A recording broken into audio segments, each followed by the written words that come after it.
大家好，我是八酱，今天来给大家分享一个小窍门，怎么才能把史书看得津津有味呢？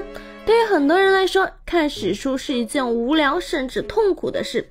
个人觉得主要原因有2点。第一点，史书是文言文，理解起来有一定困难。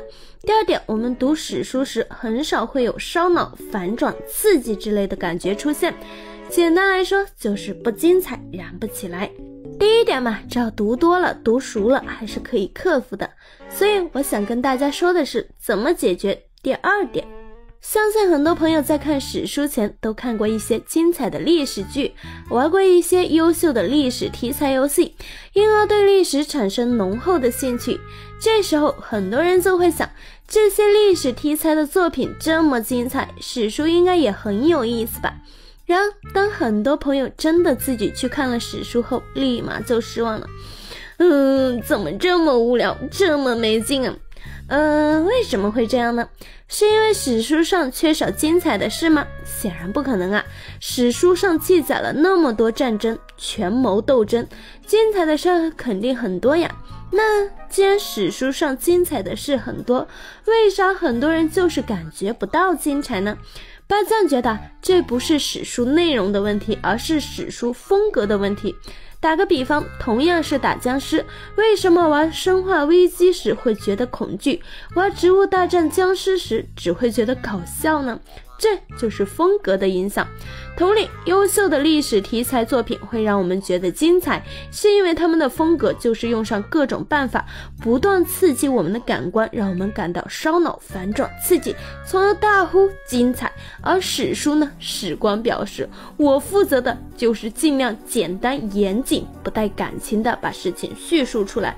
至于刺激你的感官，我吃饱了撑的，没事干这个。以上就是很多人读史书时感受不到精彩的原因。说完了原因，下面就是解决办法。史官懒得刺激咱们，这没关系，咱们可以自己刺激自己呀。举个例子，大家看看屏幕上的这段史料，这是一段《三国志》的记载。简单来说，就是曹操偷袭袁绍的屯粮地乌巢，张合劝说袁绍救援乌巢，郭图认为应该趁机攻打曹操本营。袁绍听从了郭图的建议，指派轻骑救乌巢，用重兵攻打曹营。结果没能攻下曹营，乌巢也被曹操拿下。郭图惭愧，污蔑张合出言不逊，张合听后恐惧，投降了曹操。怎么样？你看这个能感受到什么烧脑、权谋、反转之类的精彩吗？恐怕一丝都没有吧。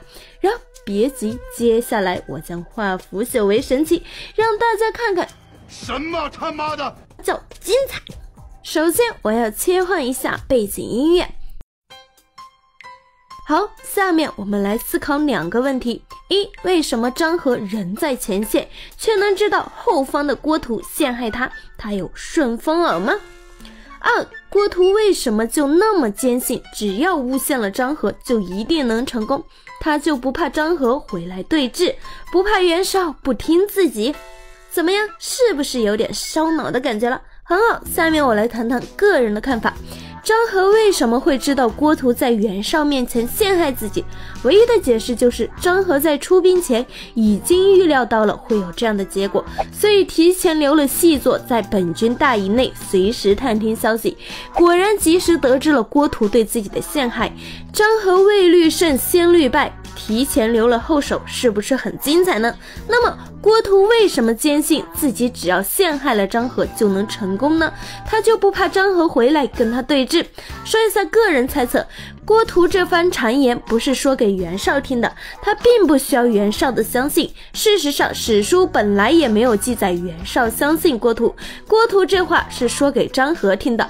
那么郭图为何会认为自己的话可以被张合听到呢？大胆推理下，张合留后手让细作探听消息的行为，很可能已经被郭图料到了。结果郭图知道以后，不但不慌，反而巧妙利用张合留的后手，将自己陷害张合的消息传达给了张合。那么郭图为何认定把这个消息传达给张合就能迫使张合投降呢？因为郭图知道此时此刻因为自己建议不被采纳，正处于愤怒中的张合会在得到自己被陷害的消息后怒上加怒，愤怒会影响他的判断，使他因为心理失衡而恐惧加重，最终因为恐惧袁绍听信谗言而直接投降。这是什么？这是心理战。结果张合果然如郭图所料，投降了曹操。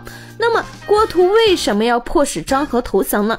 因为张合投降后，袁绍的愤怒就转嫁到了张合头上，郭图就洗白了自己，他就没事了呀。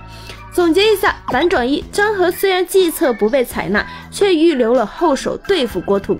反转二，郭图表面向袁绍进谗言，实际却是要把话说给张合听。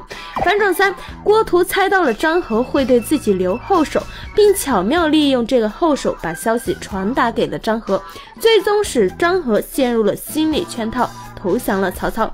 自此，袁绍的愤怒被转嫁到了张合头上，郭图成功洗白。怎么样？如此一来，这段简单的记载是不是充满了烧脑和反转的感觉，显得精彩异常呢？综上所述，针对看史书时感受不到精彩这个问题，不二将给出的解决办法就是看史书时可以打开一段很有烧脑感或者精彩感的音乐，在简练史料的基础上可以进行适当的思考、推理、分析，从而找到烧脑、反转、刺激之类的精彩的感觉。如果你看史书时可以做到以上2点，就可以看得津津有味啦。好了，感谢观看本视频的朋友们，如果你觉得我给出的这个办法还不错，就给个关注和3连支持一下吧。那我们下期再见，拜拜啦。